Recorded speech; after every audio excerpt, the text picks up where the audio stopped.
This is one of the most horrifying worst deaths imaginable I've ever done. Viewer discretion is advised. This was 18-year-old Will Norton. A friend of his would describe him as one of the absolute most intelligent people, one of the nicest people you'd ever meet. He always gave respect to everyone, and he treated everyone equally. And he was also someone who loved to entertain. He actually had a YouTube channel, and unfortunately he had to experience one of the most terrifying ways to go. From what I understand, this is one of the last known photos of Will. This was at his high school graduation. He did not know that he was a short time away from dying. In 2011, the night of his graduation, in Joplin, Missouri, an F5 tornado would strike, which, an F5 is one of the largest and most terrifying tornadoes you could experience. And is this real? Because I was looking at photos, and they're claiming a photo of the Joplin tornado. This is horrifying.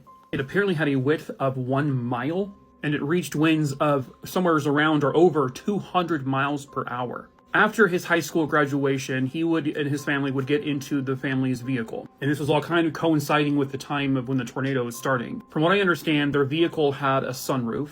The force of the tornado, I think, ripped open that sunroof, and this is the car. But then it sucked Will Norton directly out of the car through the sunroof. The force was so strong, it pulled him physically out of the car. His father was holding on to his son's legs in hopes that he could help, bring him back in. But again, this is 200-mile-an-hour winds. It's an F5 tornado. It's one of the strongest you'll ever see. His father was unable to, pull him back in, understandably, because I don't think anyone could have. But, to experience being ripped out of a car through a sunroof, it's awful.